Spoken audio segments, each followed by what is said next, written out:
Now, let's say dog has a method bark that the animal class does not have. Do the two lines below work? We say A is an animal, that's its static type, and then we set it to a new dog object. Then we call a.bark. Take a moment and ask yourself, does this work?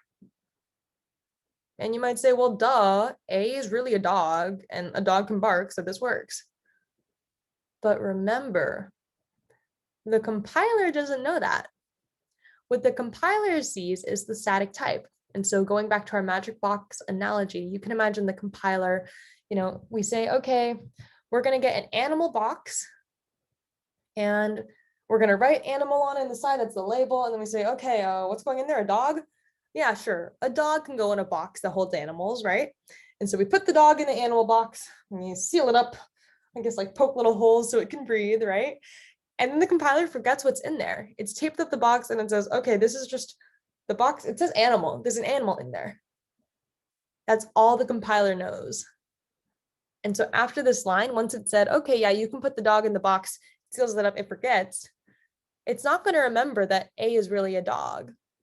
And so when you call a.bark, the compiler goes, no, this box has an animal and not all animals can bark.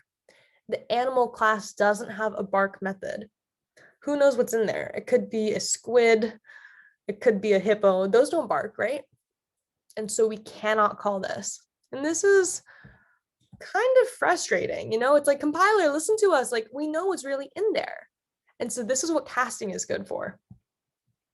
Java has a special syntax for specifying the compile time type of any expression. And so we can put the desired type in parentheses before the expression. So if we said, Fido is an animal and it's set to a new dog, the compile time type or the static type of Fido is animal. But if we cast Fido to dog by putting the type that we want, dog, in parentheses right before the variable, then for the moment, Java goes, okay, fine. For just this line, I'll accept that Fido has static type dog. In other words, we're telling the compiler to pretend it sees a particular type. We're saying, believe us, almighty compiler, like we know what's really in there. Please trust us. I want to point out one thing, which is that if, let's say, you had tried to say car Fido, the compiler is not going to let that happen, right? The compiler is pretty smart and not trusting, and it's going to say, hey, animal, or as far as I knew until this moment, Fido was an animal. I know that a box that holds animals could never have a car because the compiler, never would have let you put that in there in the first place. So this cast is infeasible, right? The compiler's going to go, there's no way you snuck a car into this animal box. I know whatever's in this animal is not really a car. On the other hand, this cast is feasible because the compiler is going to say, okay, as far as I knew up until this moment, the static type of Fido was animal, right? And a box that holds animals could feasibly have a dog in there, right? Like this big animal box, it might be a dog. I don't know. Could be a squid, but it could be a dog. And so the compiler will go, okay, this is feasible. I will believe you. So the compiler will let you do feasible casts. Let's see a little casting makeover. So what happens here, if we said we have a variable f and we're going to declare it as a fruit, so we get static type fruit, and instantiate it with an apple instance. So dynamically, it's an apple. Well, when we run this first line, we're going to say, or when we run the second line, we'll try to do, okay, A is an apple, and we're going to set it to whatever F is. But remember what we said earlier. The compiler checks assignments. It says, could a memory box of A's or the left side's type hold whatever is on the right? And not necessarily, right? A fruit is not an apple. A fruit isn't an apple because, the fruit could be a banana, right? And so the compiler is not going to let us do this line. because we can't say, oops, this apple box cannot necessarily hold whatever fruit F is. And so this line would give a compiler error. So I'll say, okay, let's pretend that never happened. What about the next line? Does that work?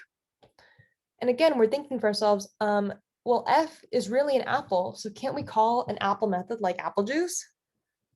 But again, the compiler only sees the static type. And so the compiler is going to say, does the static type of F, which is fruit, have an apple juice method? And chances are it doesn't, so this does not compile. Now let's see what happens when we introduce casting into the mix. So we'll sort of move this whole situation over, and let's see what happens on this line. Well, we're going to say apple A equals F, and we're casting F to apple.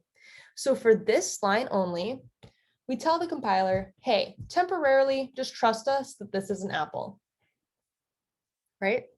And the compiler will say, okay, that's a feasible cast because a box that holds fruit could potentially have an apple in it. So now that we've done this, we ask ourselves, can this assignment work?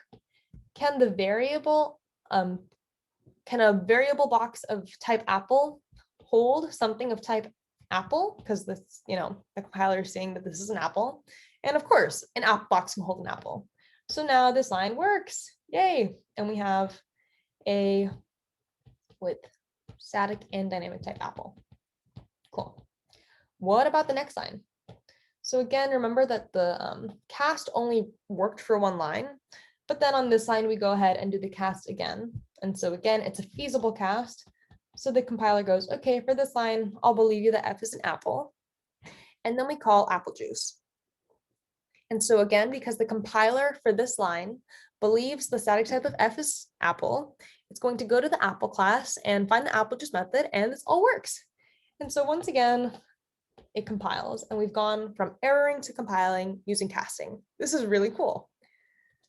Casting is powerful, but it's also dangerous. We're telling Java to treat an expression as having a totally different static type.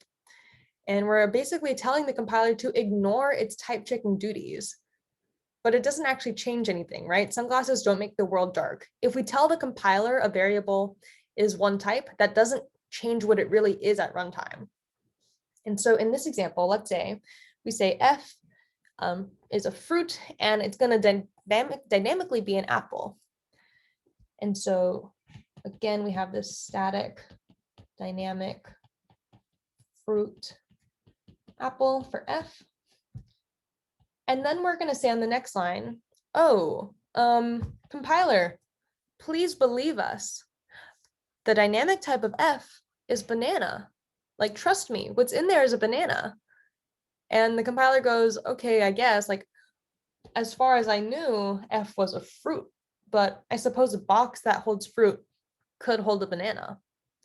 And so the compiler lets this cast go through. The compiler says, okay, I'm going to trust you, it's a banana. And now this assignment works because you can say banana B is going to get the same value as whatever F had. And so it gets this apple. But what happens at runtime is that we get caught.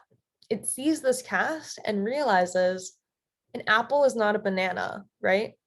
Apple is a fruit, banana is a fruit, but apple is not a banana. And so this is a class cast exception. And this is one of the dangers of casting. If you lie to the compiler, you will see the consequences at runtime. And so that is the end of this lecture. Thank you so much for watching, and I hope you have a great rest of your day.